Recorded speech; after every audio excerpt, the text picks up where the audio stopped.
करोड़ों अरबों का व्यापार ऐसे ही चलता रहे। दोस्तों, इस षड्यंत्र में उन महान लोगों का भी हाथ है जो कैंसर का इलाज करते हैं, क्योंकि इन्हीं के द्वारा ही फार्मास्यूटिकल में बन रहा स्लो पॉइजन कैंसर से ग्रसित व्यक्तियों तक पहुंचता है और इनमें इनका बहुत बड़ा हाथ है। दोस्तों, आपको यह बात जल्द अपने जहन में उतार लेनी चाहिए कि कैंसर का इलाज है, मगर चाहा नहीं गया कि इसका इलाज हो। हमारा शरीर कई प्रकार की कोशिकाओं से मिलकर बना है। जब ये कोशिकाएं अनियंत्रित तौर पर बढ़ती हैं और पूरे शरीर में फैल जाती हैं, तब यह शरीर के बाकी हिस्सों को अपना काम करने में रुकावट बनती है, जिससे उन हिस्सों पर कोशिकाओं का गुच्छा, गांठ या ट्यूमर बन जाता है। इसी अवस्था को कैंसर कहते हैं।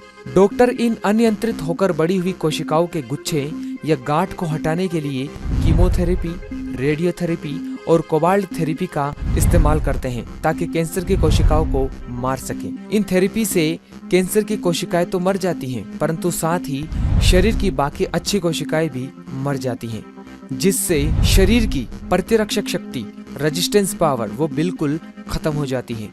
कीमोथेरेपी से व्यक्ति के शरीर के पूरे बाल उड़ जाते हैं और फिर धीरे धीरे समय निकालते निकालते रोगी मरता ही है, क्योंकि एक बार जब हमारे शरीर की कोशिकाएं मर जाती हैं तो उसे हमारा शरीर दोबारा नहीं बना सकता है। और ये बात कैंसर का इलाज करने वाले मसीहाओं को अच्छे से पता होती है।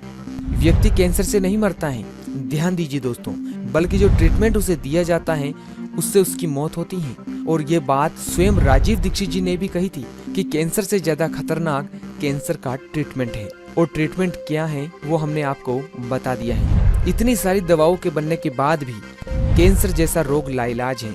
इसकी वजह सिर्फ यही है कि वह कभी चाहते ही नहीं कि कैंसर जैसा भयानक रोग कभी सही हो, इसलिए बेअसर दवाइयों का बनना जारी है।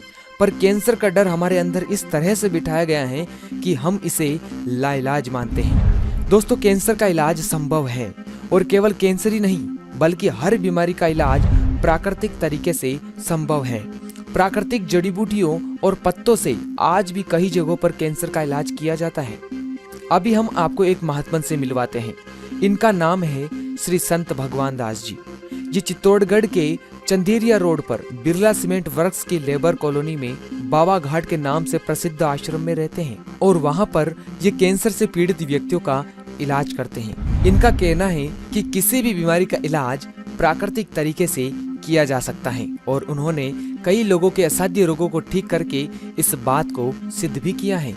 दोस्तों, श्री संत भगवान दास जी को 2000 से अधिक जड़ी बूटियों का ज्ञान है। इन्हीं जड़ी बूटियों और पत्तों की मदद से वे असाध्य से असाध्य मरीजों को ठीक करते हैं, और ये सारे दुर्लभ जड़ी बूटियां वे अपने आश्रम में खुद उगाते हैं। इनका ये भी कहना है कि व्यक्ति बिना कीमोथेरेपी किए अगर आश्रम में आता है तो 3rd स्टेज का कैंसर भी यहाँ ठीक किया जा सकता है।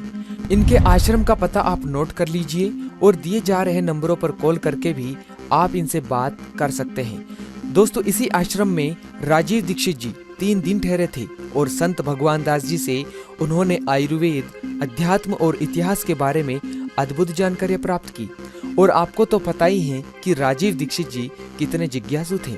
दोस्तों, ये बातें हमें स्वयं संत भगवान दास जी ने बताई हैं, क्योंकि हम भी इनके आश्रम में 2 दिन ठहरे थे, और उन्होंने आयुर्वेद के बारे में ऐसी ऐसी दुर्लभ जानकारियां हमें दी हैं, जिसे हम आगे आने वाली वीडियो के माध्यम से आप तक जरूर पहुंचाएंगे। दोस्तों, इस वीडियो को केवल आप अपने तक ही सीमित न रखें, और इसे इतना फैलाएं कि फार्मास्यूटिकल वालों की चाल हर व्यक्ति को पता चले, और लोग फिर से हमारे आयुर्वेद की ओर लौटे। ये मिशन आपके बिना संभव नहीं है, इसलिए हर एक मित्र इस वीडियो को शेयर करें।